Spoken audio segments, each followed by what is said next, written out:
What's up? This is the mostly red Thopter deck I've been crushing 8-man queues with. And today I'm here to talk about a little bit and kind of my thoughts on the deck and moving forward and basically recording my thoughts for this Black Lotus event I'm going to be going to not this weekend but next weekend. Taking a little break from Magic this weekend. So this is the deck. Your plan A is to deal large chunks of damage with Ensoul Artifact, Shrapnel Blast, Stoke the Flames, and Ghostfire Blade. So like Ghostfire Blade probably gets in 4 points, and then like you get into 2 points, and then you just basically you want to try and deal like at least 10 points of damage, and then finish them off with 2 cards. So it's like a very it's basically a burn deck that can go wide. So it's a little bit like Mono Red, but it's a little more resilient than Mono Red, a little more explosive, I think.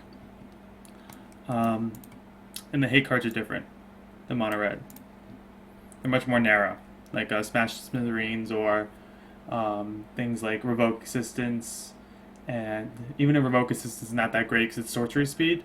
Usually you can get a hit in with the Ensoul Artifact, and that's like already too much. Like basically, like with this card, like the blue version of the deck that has Stubborn Denials and Whirler Rogues, it's planning to protect its 5/5.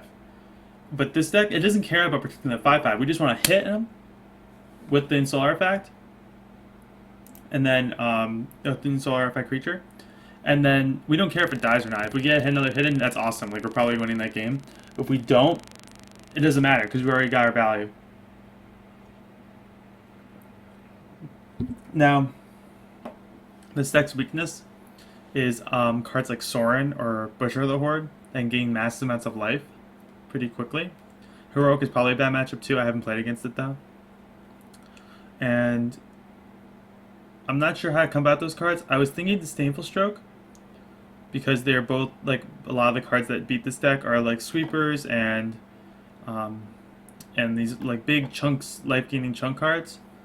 But I rather not. I know Disdainful Stroke is good in this type of deck, and I know cards like Chandra are good in this type of deck. Outpost Siege would be okay in this type of deck, but I'm going to try something a little bit different. So this is the sideboard we have here, excluding the Rending Volley and the Roast, which come in versus various like decks that have like pretty big toughness, like Roast coming in versus Abzan and Green Devotion. Rending Volley comes in against Esper Dragons and even some like Abzan aggro decks because we want to be able to kill Fleeceman Lion and Offenza. But this package right here, this package allows us to transform from an artifact aggregate to a very, very lean, not lean I guess, but a very, very powerful burn/control deck.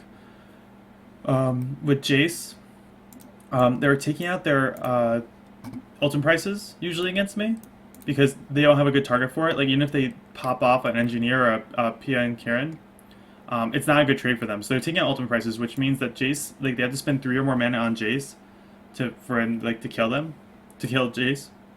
So it means we'll probably be able to flip Jace pretty easily. I have not tried the strategy out yet, so I'm not sure if we can get that many cards in the graveyard, but I'm hoping that post-board games we're trading a lot, enough that Jace goes to the graveyard.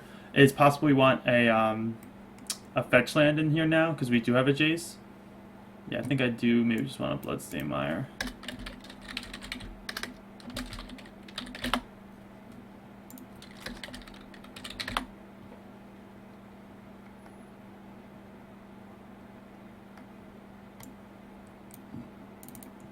Over a mountain.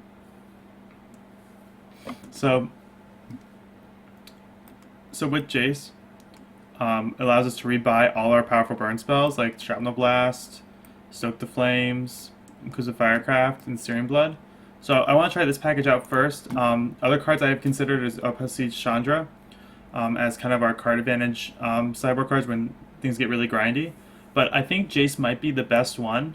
I kind of want to try it out in this transformational sideboard. I'm a really big fan of these. They're probably one of my favorite things to do in Magic.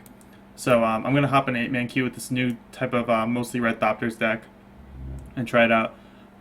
Before I go, the cards that have really impressed me the most probably is Pia and Kiran Nalaar. I thought this card was just going to be infinitely worse than Whirler Rogue. And in the blue deck, I guess it is worse because you're trying to protect that 5/5 and you just want to kind of squeak more damage through by making it unblockable. But with this deck, you don't really care about keeping the 5/5 alive. You really just want to like deal more damage. And Pia and Kiran Nalaar allow us to one, control the board, which is huge. This gives us a huge angle of attack where we can actually control the board, pick off dudes, or it can deal the last points of damage.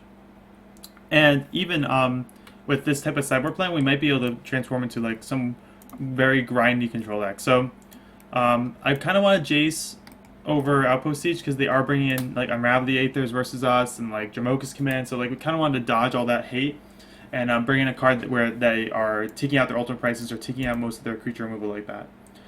They might still keep in Bio Blade against us. That's something we have to risk, like keep bringing in Jace. But I just want to try something out like this, and maybe we can get under a Esper Dragon's deck and gain some really big value off of Jace. Alright, so thanks for watching, guys. Stay tuned. We're going to crush some people.